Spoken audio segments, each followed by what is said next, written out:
turn to the book of Proverbs one more time. I'm going to start off with a text in chapter 8 here in a moment. So Proverbs chapter 8 is where we'll start. But you may recall that I began our series on Proverbs by explaining that this book is an instruction manual for living in the world in such a way as to please God and flourish in life. In other words, this book of the Bible provides practical wisdom for living the good life, as God defines that, right? But living the good life. It shouldn't be surprising then that Proverbs speaks often, of the concepts of life and death. Life and death. And it associates those terms, respectively, with wisdom and foolishness. Right? Life connected with wisdom, foolishness or death connected with foolishness. But look with me at Proverbs 8, 35 through 36, and we'll see this connection. Proverbs 8, verse 35. For he who finds me finds life, and obtains favor from the Lord. But he who sins against me injures himself. All those who hate me love death. Now, we looked at this text before, those verses before, and as you probably know, in the context here, wisdom is being personified as a woman. And so the me here in this text, the me, it refers to wisdom. This is wisdom speaking, right? And we're told here that to find wisdom is to find life. And to reject wisdom is to love death. We see the same thing if you flip over just a little ways to chapter 9. A few verses later, right? Chapter 9, verse 6. Forsake your folly and live. You see the connection there? Forsake your folly and live.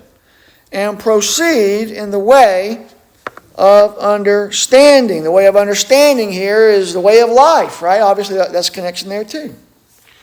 Now, in the book of Proverbs, sometimes the words life and death are used in this book in a purely quantitative sense. Sometimes they're used in a purely quantitative sense.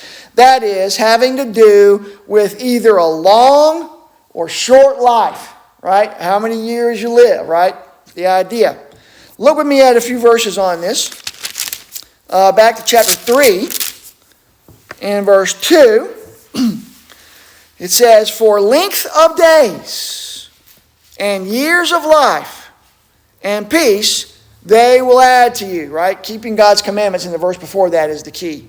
So keeping God's commandments will give you length of days. It's obviously talking about how long you live in this world, right? Flip over to chapter 4, verse 10. 4, verse 10. Hear, my son, and accept my sayings, and the years of your life will be many. You see that? Chapter 9, verse 11. Chapter 9, verse 11. For by me your days will be multiplied. Again, this is wisdom talking. And years of life will be added to you. One more, way over in chapter 21. 21, verse 25. It says, the desire of the sluggard puts him to death, but his hands refuse to work. Here there's a reference to death instead of life. But obviously, it's being used quantitatively here. The idea is that if you're lazy, you're not going to live long, right? See. So there's this quantitative use of these words, life and death. But more often, however, as Kidner in his commentary points out, life and death are used qualitatively. To refer to the nature or quality of one's life. Let's look at these two words respectively, life and death, as we delve into this idea. So let's look at the word life, and let me show you that there are at least 3 ways. There may be more, but at least 3 ways that Proverbs speaks of life qualitatively rather than simply quantitatively. First of all, it talks about life qualitatively in reference to one's material and social well-being. That is, you're getting along in this world, right? Look over at chapter 16. Proverbs 16. And verse 15. Proverbs 16, verse 15 says, "In the light of a king's face is life, and his favor is like a cloud with the spring rain." What's the point here? What's that text saying?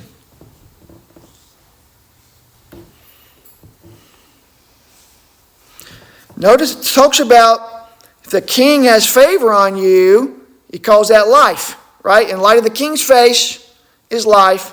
His favor is like what? A cloud with spring rain, right? I was talking to some folks in our church just last night about the rain, right? Right now, everybody's wanting the rain to stop. But there was a time not too long ago when we were all praying for rain, right? All the farmers especially, right? That's what I'm getting at. Spring rain is necessary for your crops to grow and so on, right? And this being used here as a metaphor for the quality of your life. The way I put it here is that when you have a good relationship with the government, you can flourish. You can live well, right? Isn't that what he's talking about? Look back at chapter 15. But the point there is that it's referring to life qualitatively, not just quantitatively, right? Chapter 15, verse 27 says, "He who profits illicitly troubles his own house, but he who hates bribes will live." See the word live? Notice in that verse that life or live is the opposite of troubling your own house. You see that contrast? So to live is to not have trouble in your house. To have trouble in your house is death. You see? So which this implies that life is connected to having a harmonious family life, right? So it's not just quantitative, it's qualitative. Stress. It's free of stress is part of that, but it also has to do with relationships, right? All of this, again, to say that God, think about it from God's perspective, this is telling us that God cares about more than you having a long lifespan. Right? All things being equal, we know that God brings trouble into our lives for various reasons or allows things to happen to us. But all things being equal, God cares about you having a good, flourishing, thriving life during your sojourn here. He cares about that. Secondly, Proverbs speaks of life qualitatively in reference to your personal psychological well-being. To your personal psychological well-being. Look back at chapter 3. And verses 21 and 22. It says, "My son, let them not vanish from your sight." In the previous verses, it's talking about knowledge and understanding, right? "My son, let them not vanish from your sight. Keep sound wisdom and discretion. So they," sound wisdom and discretion, "will be life to your soul and adornment to your neck." Let's look at that verse in light of or in connection with chapter 14. Flip over. Chapter 14, verse 30. 14:30. "A tranquil heart is life to the body, but passion is rottenness to the bones." What do we learn about the quality of life here? Mine doesn't say passion, it says jealousy.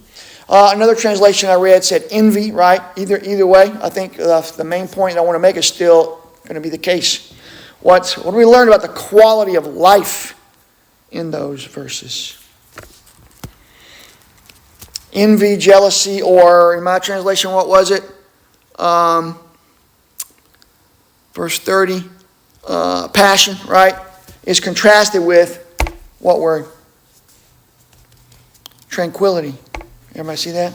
Tranquil spirit. Tranquil spirit, right? My Bible says jealousy is a rottenness. That's right. That's bad. That is bad. But I want to focus on that tranquility, though, for a minute. What do we learn from that about the quality of life? Is a good life going to be a non-tranquil life? Again, he's not talking about the length of your life. He's talking about the nature of your life. The point here is that a good life is characterized by tranquility, by what we might call peace of mind, lack of stress, Ron to say a while ago, and absence of negative emotions like jealousy and envy. Right? Your mind says a heart at peace. A heart at peace. I love that. And that earlier verse, back in chapter 3 that we read, underscores the idea that wisdom contributes to a sense of well-being and a sense of fulfillment. Right? So we have life spoken of qualitatively in reference to our personal psychological well-being. There are other texts we could look at, but we'll move on.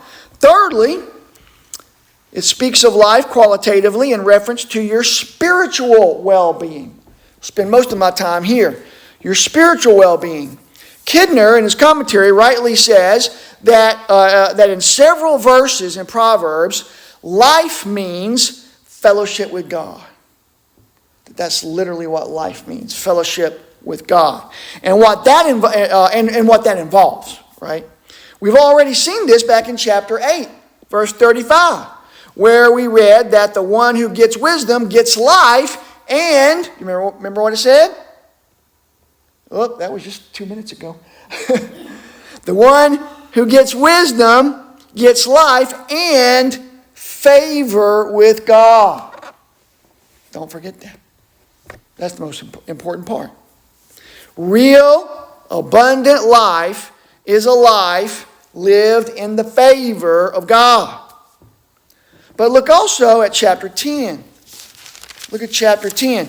And I need this verse read in a translation other than mine, because there's debate over the right translation here, and I think the NASB's probably got it wrong. In chapter 10, verse 16, somebody read that who doesn't have my translation. 10:16. The wages of the righteous is life, but the earnings of the wicked are sin and death. The earnings of the wicked are sin and death. That's literally what it says in the Hebrew, right? Mine says the earnings of the wicked are punishment, which seems to fit contextually, but that's not what the Hebrew actually says, most likely, if the translation's right. So notice then, in the right translation, that life is contrasted not just with death, but with sin, which is an offense to God. So again, life is connected to being in a right relationship to God. Flip over to chapter 19. Chapter 19, verse 23. 19, verse 23 says, the fear of the Lord leads to what? No, that's not what it says in this verse. It says that elsewhere, though. The fear of the Lord leads to what? Life. So that one may sleep, and notice it goes on, so that one may sleep satisfied, untouched by evil. Notice here the fear of the Lord, reverence for God, putting God first in your life, right, leads to life. And notice that life in that verse is parallel to being satisfied. Wow, think about that. Life lived in reverence to God is parallel to being satisfied. And I find it very interesting. I'm stealing this idea from Kidner to give credit where credit's due. But it's very interesting to me that in this connection, Psalm 17, I'm not going to ask you to turn there, but in Psalm 17, verse 15, it grounds satisfaction in having the likeness of God. Here's what it says in Psalm 17, quote, "As for me, I shall behold your face in righteousness. I will be satisfied with your likeness when I awake." You see God face to face, or you experience God, and you wake up satisfied that you're like Him, right? You're transformed to be more like Jesus, right? To be more like God and His character, and that's supposed to be satisfying to us. David found it satisfying, and I'm pretty sure that's what Proverbs is talking about as well. To understand life as having a spiritual quality in relation to God, we can also look to the phrases that occur in this book. We've seen this before in earlier lessons, but there are these two phrases that occur in Proverbs: the tree of life and fountain of life. Remember I was talking about that before? Tree of life and fountain of life, and I believe those connect to this idea of life, the quality of life being lived, or having to do with being in a relationship, right relationship with God, right? So look with me at chapter 3, verse 18. There are a whole bunch of occurrences of those phrases. We're just going to look at three of them. But in Proverbs 3:18, it says, she is wisdom here in the context, personified. She is a tree of life to those who take hold of her, and happy are all who hold her fast. Tree of life is being connected here to happiness. You see that?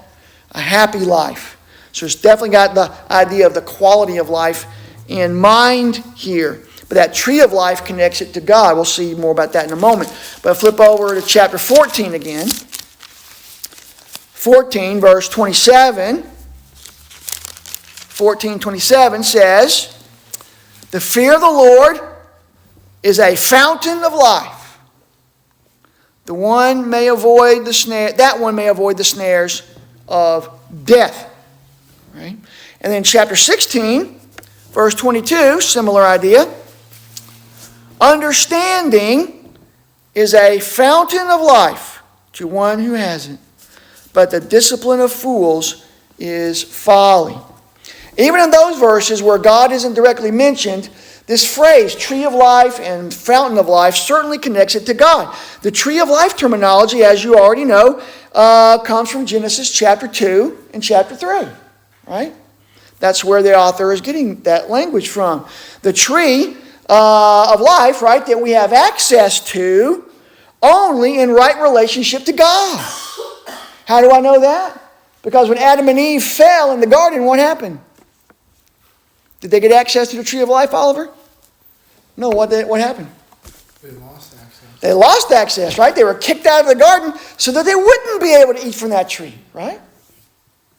So the tree of life has to do with access to God, life. The tree of life is something we have access to only in relationship to God, which gives us, what did the tree of life give us? The blessing of immortality, right? Why were they not able to eat from the tree of life? We're told right there in Genesis, so that they won't eat from it and live forever, right?